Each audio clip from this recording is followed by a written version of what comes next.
The good part about being so old is all those people are dead. You just have to outlive them and then write about them. So now you've outlived everybody.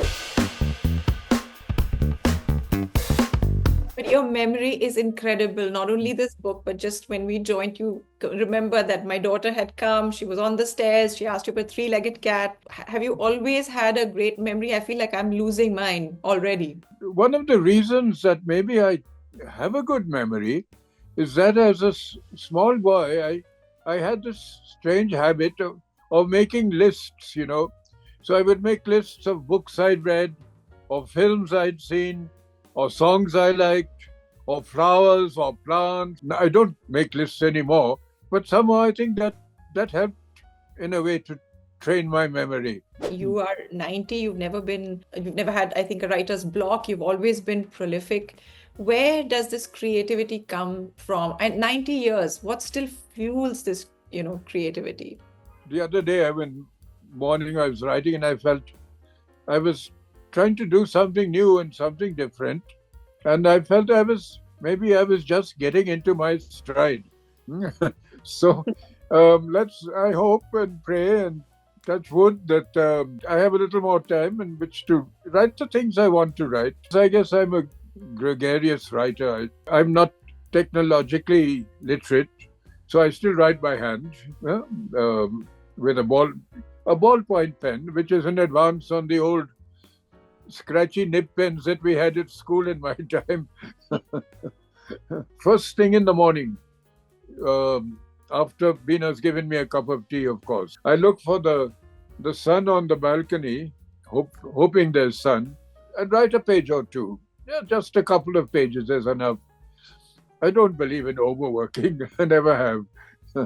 If you write just two pages a day, well, by the end of the year, you've written, a few thousand, haven't you? How did you decide to write for children? I remember you telling me something, but since my memory is not as sharp as yours, I can't quite recall. You told me how you started writing for children, and I think it was you wrote a book and your editor said it would be better for children than adults, something like that. Oh, right. That was, one of the first. It was Angry River. Maybe it was about 25,000 words to a publisher in London, Hamish Hamilton.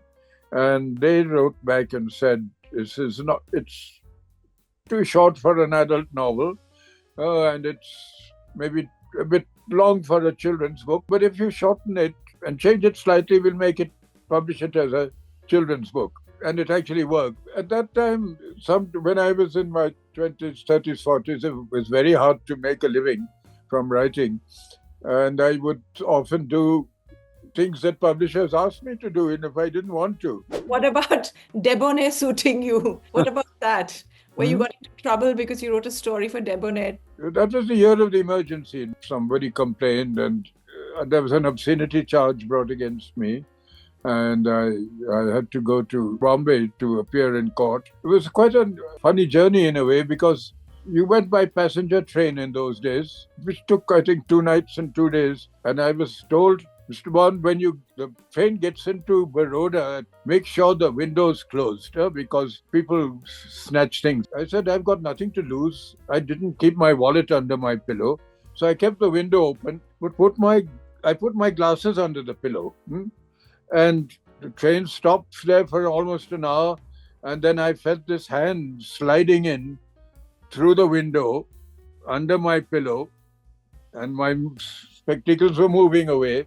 And I grabbed. So I caught one arm, and the thief, who was just a boy, had the other arm. So we had a tug of war. I got my glasses back, but these were very loose, the arms, and they kept slipping off. And I had to appear in court in Bombay that morning. But every time the judge asked me a question, and I would say, "Yes, Your Honor," the glasses kept falling off because they were so loose. So it was quite a ridiculous experience.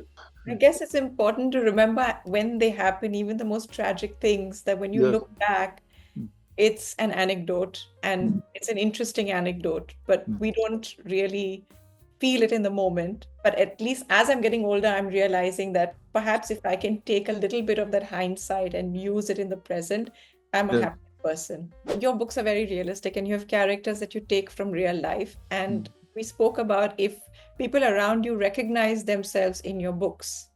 And I remember what you said. My memory is not that bad as I'm making it out. You said that the good part about being so old is all those people are dead. You just have to outlive them and then write about them. Now you've outlived everybody. Yes. I'd like to ask you this great legacy that you are leaving behind. You've shaped Indian literature. How would you want your readers to remember you?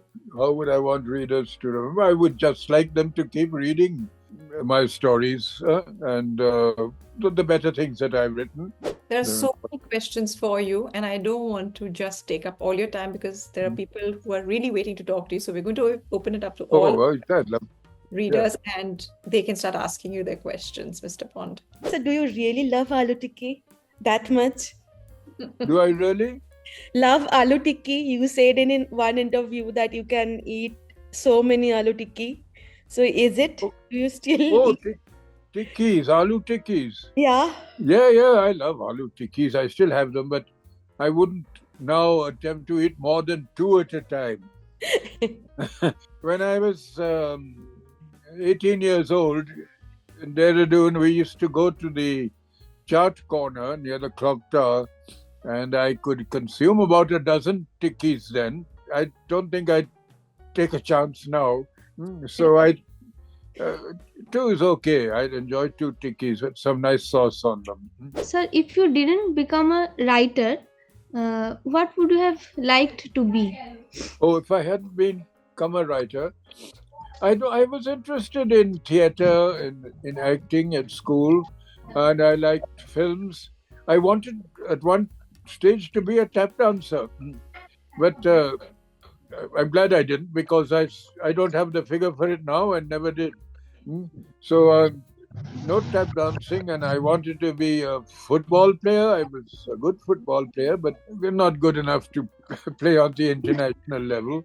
So in a way, I made the best choice, because at the age of 90, I'm still writing stories, and I wouldn't be tap dancing now or playing football, definitely. I actually became a reader when I started reading your book, Adventures of Rusty. It was my first book ever. Which was that? It's where he runs away and tries to board on this ship, go to Mombasa. Rusty was always running away from school. Yes. And I should have written a book called 50 Different Ways of Running Away from School. But if I did that, the schools wouldn't allow my books into their libraries. And actually, I know a boy who actually read my book and ran away from school. Yeah, and the parents blamed me for it, because he'd read my stories. So I'd have to be a bit careful in future. You are a troll slayer, so don't tell me that you don't do Vivad. I have seen some of your tweets. When we deal with people who know less, know nothing really, but are really confident, you don't know how to get through to them.